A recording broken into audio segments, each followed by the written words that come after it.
America ও Iran একটি চুক্তির চূড়ান্ত পর্যায়ে আছে, কিন্তু এখানে লক্ষণীয় বিষয় হলো পুরো পোস্টে পারমাণবিক কর্মসূচি, সমৃদ্ধ ইউরেনিয়াম বা ইরানের পরমাণু নিরস্ত্রীকরণের কোনো উল্লেখ নেই। অথচ এই যুদ্ধ শুরু হওয়ার পর থেকে ট্রাম্প বারবার এই বিষয়গুলোকে সবচেয়ে গুরুত্বপূর্ণ শর্ত হিসেবে তুলে ধরেছিল। সুপ্রিয় দর্শক, খবর সংযোগের বিশেষ আয়োজন বিশ্ব আলোচনায় আপনাদেরকে স্বাগত। আপনাদের সঙ্গে রয়েছি আমি আহমদ আতিক। বিশ্ব আলোচনার অনুষ্ঠানটি আপনারা পৃথিবীর কোন প্রান্ত থেকে দেখছেন কমেন্টে জানান। আমরা আপনার মতামত শুনতে চাই। চলুন তাহলে আজকের অনুষ্ঠান শুরু করি। আমেরিকা ও ইরান একটি চুক্তির চূড়ান্ত পর্যায়ে আছে, তবে ইরানিরা অবশ্যই সতর্ক রয়েছে। এই চুক্তি এখনো স্বাক্ষরিত হয়নি, আর এটা কোনো স্থায়ী সমাধানও নয়। ইরানের পররাষ্ট্র মন্ত্রণালয়ের মুখপাত্র ইসমাইল বাগাই টুইট করেছেন, রোমানরা মনে করত রোম ছিল বিশ্বের অবিসংবাদিত কেন্দ্র, কিন্তু ইরানিরা সেই ভ্রম ভেঙে দিয়েছিল যখন Marcus Julius Philip the Arab নামে খ্যাত পারস্যের বিরুদ্ধে পূর্ব দিকে অভিযান চালান। সেই অভিযানে রোমানরা বিজয়ী হয়নি, বরং এর সমাপ্তি ঘটেছিল সাসানীয় শর্তে প্রতিষ্ঠিত এক শান্তি চুক্তির মাধ্যমে। রোমান সম্রাটকে সেই শর্তে রাজি হতে হয়েছিল। বাস্তবতা হলো, এমন কোনো চুক্তি স্বাক্ষরিত হলে আমেরিকা ও ইরান দুই পক্ষই নিজেদের বিজয়ী হিসাবে দেখাতে চাই। এর পরিপ্রেক্ষিতে ইসমাইল বাঘাই তার এক্স পোস্টে লিখেছেন, সেখানে বলা হয়েছে, সর্বশেষ অবস্থা: গত 23 মে শনিবার প্রেসিডেন্ট ডোনাল্ড ট্রাম্প ট্রুথ সোশ্যালে একটি পোস্ট দেয়। মার্কিন যুক্তরাষ্ট্র, ইসলামপন্থী ইরান এবং অন্যান্য বিভিন্ন দেশের মধ্যে একটি চুক্তি মোটামুটিভাবে সম্পাদিত হতে চলেছে, চূড়ান্ত অনুমোদন সাপেক্ষে। এ তালিকায় ছিল সৌদি আরব, সংযুক্ত আরব আমিরাত, কাতার, পাকিস্তান, তুরস্ক, মিশর, জর্ডান ও বাহরাইন। পোস্টের শেষে ট্রাম্প যোগ করেন যে চুক্তির চূড়ান্ত দিক ও বিবরণ বর্তমানে আলোচিত হচ্ছে এবং শিগগিরই ঘোষণা করা হবে। চুক্তির আরও অনেক বিষয় ছাড়াও হরমুজ প্রণালী উন্মুক্ত করা হবে। কিন্তু এখানে লক্ষণীয় বিষয় হলো পুরো পোস্টে পারমাণবিক কর্মসূচি, সমৃদ্ধ ইউরেনিয়াম বা ইরানের পরমাণু নিরস্ত্রীকরণের কোনো উল্লেখ নেই। অথচ এই যুদ্ধ শুরু হওয়ার পর থেকে ট্রাম্প বারবার এই বিষয়গুলোকে সবচেয়ে গুরুত্বপূর্ণ শর্ত হিসেবে তুলে ধরেছিল। আরেকটি লক্ষণীয় বিষয় হলো, ট্রাম্প এবার তার পোস্টে কোনো আক্রমণাত্মক বা অশালীন সুর ব্যবহার করেননি। ইরানের পূর্ণাঙ্গ নামও লিখেছে, ইসলামী রিপাবলিক অফ ইরান। এদিকে ওয়াশিংটন টাইমসের প্রতিবেদনে আলোচনার সঙ্গে সংশ্লিষ্ট একটি ঘনিষ্ঠ সূত্রের বরাত দিয়ে জানিয়েছে, মার্কিন ও ইরানি পক্ষ গত শনিবার ভোরে একটি খসড়া চুক্তিতে একমত হয়েছে এবং সেটি গতকাল রোববার 24শে মে বিকেলের মধ্যে আনুষ্ঠানিকভাবে ঘোষণা হওয়ার কথা ছিল। মূল আলোচকদের মধ্যে ইরানের পার্লামেন্টের স্পিকার মোহাম্মদ বাকের কালিবাফ, মার্কিন ভাইস প্রেসিডেন্ট জেডি ভ্যান্স, বিশেষ দূত স্টিভ উইটকফ ও প্রেসিডেন্টের জামাতা জ্যারেড কুশনার এই খসড়ায় সম্মতি দেয় বলে জানা গেছে। চুক্তির চূড়ান্ত অনুমোদনের জন্য সেটি দুই দেশের শীর্ষ নেতাদের কাছে পাঠানোও হয়েছে। অ্যাক্সিওসের ইসরায়েলি সাংবাদিক বারাক রাবিদ চুক্তির খুঁটিনাটি বিষয় প্রকাশ করেছেন।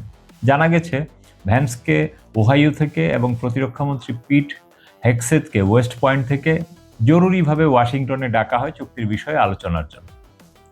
ট্রাম্প আগেই জানিয়েছিল এটি হবে সলিড 50-50, হয় ভালো চুক্তি হবে, নইলে তাদের রাজ্য উড়িয়ে দেবে।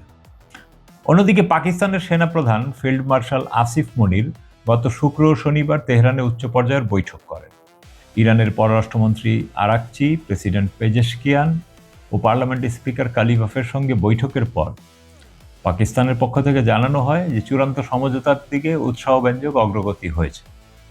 আসিফ মনির সফর শেষে তেহরান ছেড়ে এখন পাকিস্তান। শুধু পাকিস্তানই নয়, কাতার, সৌদি আরব, মিশর ও তুরস্কও শেষ মুহূর্তে মধ্যস্থতায় সক্রিয় হয়ে দুই পক্ষের মধ্যে পার্থক্য কমাতে সাহায্য করেছে। পাকিস্তানি মধ্যস্থতাকারীরা ওয়াশিংটনের দূত উইটকফের সঙ্গে নিরবচ্ছিন্ন যোগাযোগের মধ্যে ছিলেন। এদিকে ইসলামী প্রজাতন্ত্র ইরানের প্রেসিডেন্ট পেজেশকিয়ান জোর দিয়ে বলেছেন, আলোচকরা কোনোভাবেই ইরানের মর্যাদা ও গৌরবের প্রশ্নে আপোস করবেন না। মানে হলো, ইরান ইউরেনিয়াম দিয়ে দেওয়ার কথা অস্বীকার করেছে। এমন কোনো ডিলে ইরান সাইন করবে না বলেও স্পষ্টভাবে তাদের বিবৃতিতে রয়েছে। ইরানকে বারবার হুমকি দিলে এবং আঘাত করলে ইরান এনপিটি থেকেও বের হয়ে আসবে বলে আয়াতুল্লাহ মুস্তফা খামেনির ঘনিষ্ঠ একটি সূত্র জানিয়েছে। ওয়াশিংটন জানিয়েছে বিশেষ কারণে গতকাল রবিবার আর ডিলটা সাইন হয়নি। শেষ মুহূর্তে সমস্যা সমাধানের জন্য পাকিস্তান চেষ্টা করছে। অথচ গতকাল বিকেলে মার্কিন পক্ষ থেকে বলা হয়েছিল কয়েক ঘন্টার মধ্যেই বিশ্ববাসী সুখবর পাবে। তবে ইরানের পক্ষ থেকে কোনো তাড়াহুড়া নেই, ইরান যে কোনো পরিস্থিতির জন্য প্রস্তুত। অন্যদিকে যুক্তরাষ্ট্র ইরান সম্ভাব্য সমঝোতা চুক্তিকে ঘিরে নতুন উদ্বেগ তৈরি হয়েছে ইসরায়েলে। চুক্তির কয়েকটি ধারা নিয়ে আপত্তি জানিয়ে মার্কিন প্রেসিডেন্ট ডোনাল্ড ট্রাম্পকে নিজের উদ্বেগের কথাও জানিয়েছেন বেঞ্জামিন নেতানিয়াহু। এই পরিস্থিতিতে সম্ভাব্য চুক্তি নিয়ে জরুরি নিরাপত্তা বৈঠকও ডেকেছেন তিনি।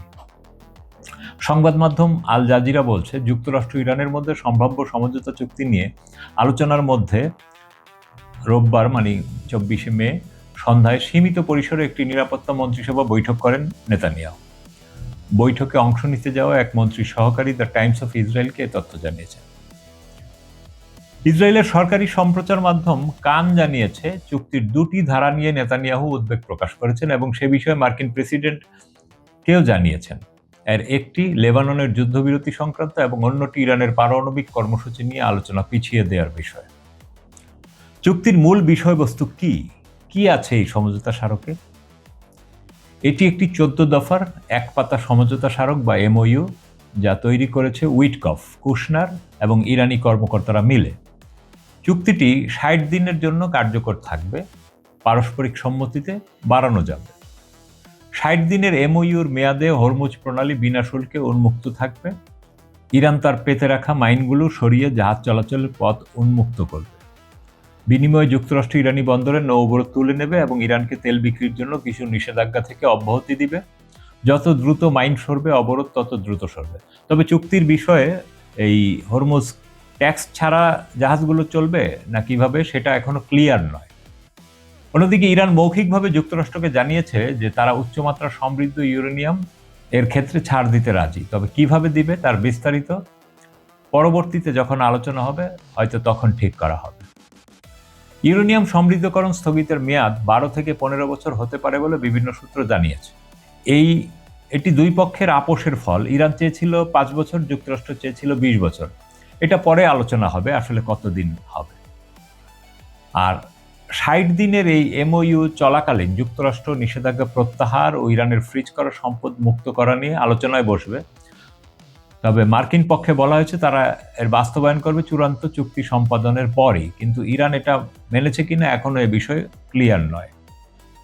60 দিনের মধ্যে যদি চূড়ান্ত চুক্তি হয় তবে হয়তো এগুলো বাস্তবায়ন হবে, নিষেধাজ্ঞা তুলে নেওয়া হবে এবং ফ্রিজ করা সম্পদও ফেরত দেওয়া হবে।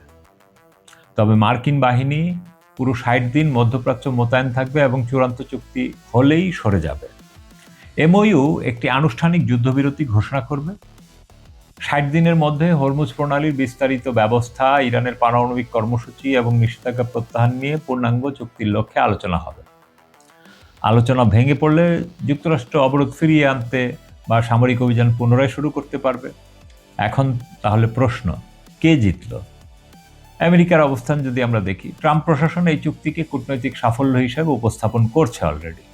Secretary of state Marco Rubio বলেছেন অপারেশন এপিক ফিউরি শেষ হয়েছে। তবে রুবিও একই সঙ্গে বলেছেন ইরান কখনো পারমাণবিক অস্ত্র পাবে না এবং তাদের উচ্চমাত্রায় সমৃদ্ধ ইউরেনিয়াম তাদেরকে মার্কিন যুক্তরাষ্ট্রকে দিয়ে দিতে হবে। সমালোচকরা অবশ্য বলছেন যে চুক্তি হতে চলছে তার যুদ্ধের মূল উদ্দেশ্য ইরানের পারমাণবিক কর্মসূচির অবস্থান থেকে বহু দূরে।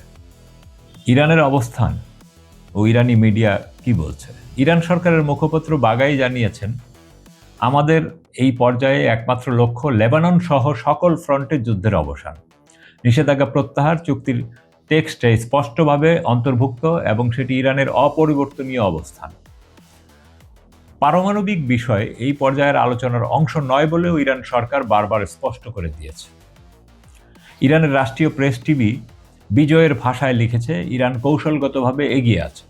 প্রেস টিভির কৌশলগত বিশ্লেষণ বিভাগ দাবি করেছে যুক্তরাষ্ট্র তার মূল শর্তগুলো থেকে পিছু হটেছে এবং ইরানের দাবি অনুযায়ী হরমুজ আগে, পারমাণবিক পরে, এই ক্রমটি মেনে নিতে বাধ্য হয়েছে যুক্তরাষ্ট্র। ইরানের প্রেসিডেন্ট পেজেশকিয়ান বলেছেন তারা বৈধ অধিকার পুনরুদ্ধার ছাড়া কিছু চান না, তবে যোগ করেছেন অতীতে মার্কিনীদের সঙ্গে আলোচনার অভিজ্ঞতা তাকে সতর্ক রাখছে। এদিকে আমরা যদি দেখি ইসরায়েলের অবস্থান, ইসরায়েল কি বলছে? ট্রাম্পের ঘোষণার পর গতকাল রবিবার রাতেই নেতানিয়াহু তার জোটের নেতাদের এবং শীর্ষ নেতা নিরাপত্তা কর্মকর্তাদের নিয়ে জরুরি বৈঠকে বসেছিলেন। ইসরায়েলের চ্যানেল 12-কে এক নামহীন ঊর্ধ্বতন কর্মকর্তা বলেছেন, মানে নাম প্রকাশে অনিচ্ছুক, উদীয়মান চুক্তিটি খারাপ। তার মতে এই চুক্তি ইরানকে শেখাচ্ছে যে হরমুজকে পারমাণবিক অস্ত্রের মতো কার্যকর হাতিয়ার হিসাবে ব্যবহার করা যায়। সিএনএন-এর একটি সূত্র জানাচ্ছে ট্রাম্প খারাপ চুক্তি করে ফেলবে, এই আশঙ্কা সত্যি। নেতানিয়াহু উইটকফ ও কুশনারকে পুরোপুরি বিশ্বাস করেন না, তাই সরাসরি ট্রাম্পের সঙ্গে যোগাযোগেই জোর দিচ্ছে। বিরোধী দলের অবস্থান আরও করা। বিরোধী দলের নেতা ইয়ার লাপিদ বলেছে নেতানিয়াহু ইসরায়েলের ইতিহাসে সবচেয়ে বড় কূটনৈতিক বিপর্যয় ঘটিয়েছে। ইসরায়েলের সাবেক সেনাপ্রধান আইজেনকট মন্তব্য করেছে বারবার যুদ্ধবিরতি ইসরায়েলের উপর চাপিয়ে দেওয়া হচ্ছে। অন্যদিকে লেবানন ও সেখানকার প্রতিরোধ যোদ্ধারা কি বলছে? তারা ইরান দাবি করছে চুক্তি হতে হবে লেবানন সহ সকল ফ্রন্ট, অর্থাৎ ইসরায়েলকে লেবাননে অভিযান বন্ধ করতে হবে। কিন্তু নেতানিয়াহু স্পষ্ট করে বলেছে ইরান চুক্তি লেবাননের লড়াইকে কভার করে না। গতকাল 24শে মে ভোরেও ইসরায়েল দক্ষিণ লেবাননে হামলা চালিয়েছে। বিশ্লেষকরা বলছেন ইসরায়েল যদি প্রতিরোধ যোদ্ধাদের উপর আঘাত চালিয়ে যায় তাহলে ইরান রাজনৈতিকভাবে মিত্রদের রক্ষা না করে আমেরিকার সঙ্গে চুক্তি টিকিয়ে রাখতে পারবে না। এই চুক্তি কি সত্যিকারের শান্তি আনবে? আর আমেরিকা কতটা ছাড় দিয়েছে, ইরান কতটা ছাড় দিয়েছে? বাস্তবতা হলো যুক্তরাষ্ট্র তার শুরুর অবস্থান থেকে উল্লেখযোগ্যভাবে সরে এসেছে। যুদ্ধের শুরুতে তাদের লক্ষ্য ছিল 4টি: ইরানের ব্যালিস্টিক মিসাইল কর্মসূচি ধ্বংস, নৌবাহিনী ভেঙে দেয়া, অ্যালাইদের সমর্থন বন্ধ করা এবং পারমাণবিক নিরস্ত্রীকরণ। এর মধ্যে প্রথম 3টি এই এমওইউতে নেই, আর পারমাণবিক ইস্যুও পরে আলোচনা হবে এই ফর্মুলায় ঠেলে দেওয়া হয়েছে। মূলত ইরান যা চেয়েছিল, আগে হরমুজ যুদ্ধের অবসান, তারপর পরমাণু নিয়ে আলোচনা, তাদের কাঠামোটি গৃহীত হয়েছে। এখন ইরান কি সত্যিই জিতেছে? তাদের প্রেস টিভি বিজয় বলছে, আর সেই দাবি সম্পূর্ণ উড়িয়ে দেওয়াও যায় না। 3 মাসের যুদ্ধে যুক্তরাষ্ট্র ইসরায়েলের বোমাবর্ষণ, সর্বোচ্চ নেতার মৃত্যু, সামরিক অবকাঠামোর ব্যাপক ক্ষতি, এত কিছুর পরেও ইরান হরমুজ অবরোধকে আলোচনার সবচেয়ে শক্তিশালী হাতিয়ার হিসেবে ব্যবহার করে যুক্তরাষ্ট্রকে আলোচনার টেবিলে আনতে পেরেছে। তারা তাৎক্ষণিক নিষেধাজ্ঞা প্রত্যাহার এবং ফ্রিজ করে রাখা সম্পদ মুক্তির দাবিতে আপোষ করেছে, কিন্তু পারমাণবিক প্রশ্নকে পরবর্তী ধাপে ঠেলে দিতে সফল হয়েছে। যদিও একই জিনিস আমেরিকাও করেছে, ইরানের ফ্রিজকৃত সম্পদ ও নিষেধাজ্ঞা চূড়ান্ত চুক্তির পর তুলে নেবে বলেছে। তবে আমেরিকাকে অবরোধ সরাতে হবে, লেবানন যুদ্ধ বন্ধ করাতে হবে। এখানে 5টি বড় ঝুঁকি রয়েছে। প্রথমত, পারমাণবিক প্রশ্নের কোনো উত্তর নেই। ইরানের কাছে এখনও প্রায় 420 কেজির উচ্চমাত্রায় সমৃদ্ধ ইউরেনিয়াম মজুদ আছে, যা পারমাণবিক বোমার কাঁচামাল হতে পারে। 60 দিনের আলোচনায় এই ইস্যু সমাধান হওয়ার সম্ভাবনা নিয়ে বিশেষজ্ঞরাও সন্দিহান। দ্বিতীয়ত, ইসরায়েল লেবানন সংকট চলছে। লেবাননে ইসরায়েলি অভিযান থামছে না। ইরান তার মিত্রদের মানে প্রতিরোধ যোদ্ধাদের রক্ষায় বাধ্য হলে পুরো চুক্তি ভেঙে পড়তে পারে। তৃতীয়ত, ইরানের যে বিপ্লবী বাহিনী রয়েছে তারা যে কোনো আমেরিকান ডিলকে বিশ্বাসঘাতকতা বলেই দেখে। নতুন সর্বোচ্চ নেতার অবস্থান এখন পুরোপুরি স্পষ্ট। তিনি নির্দেশ দিয়েছেন উচ্চমাত্রায় সমৃদ্ধ ইউরেনিয়াম দেশের বাইরে না পাঠাতে। চতুর্থত, এমওইউ চূড়ান্ত চুক্তি নয়। 60 দিনের এমওইউ একটি ফ্রেমওয়ার্ক মাত্র। এর মধ্যে চূড়ান্ত চুক্তি না হলে যুদ্ধ পুনরায় শুরু হওয়ার পথ খোলাই রয়েছে। 2015 সালে জেসিপিওএ চুক্তির ইতিহাস মনে করিয়ে দেয়, 2 পক্ষ চুক্তিতে স্বাক্ষর করলেই তার বাস্তবায়ন নিশ্চিত হয় না। পঞ্চমত, বৈশ্বিক অর্থনীতির চাপ। 3 মাসের হরমুজ অবরোধে ব্রেন্ট ক্রুডের দাম ব্যারেল প্রতি $160 ছুঁয়েছে। মার্কিন মুদ্রাস্ফীতি কয়েক বছরে সর্বোচ্চতে পৌঁছেছে। এই চাপ ট্রাম্পকে যে কোনো চুক্তি মেনে নিতে প্রলুব্ধ করছে, এমনকি যদি সেটি যুদ্ধের মূল লক্ষ্য পূরণ নাও করে। এছাড়াও সামনে আমেরিকায় ফুটবল বিশ্বকাপ, সারা পৃথিবীর চোখ আমেরিকার দিকে থাকবে। এমত অবস্থায় যুদ্ধ চললে আমেরিকার ইমেজের জন্যই ক্ষতিকর। যদিও ইতিমধ্যে ডোনাল্ড ট্রাম্প আমেরিকার ইমেজকে সানডে মানডে ক্লোজ করে দিয়েছে।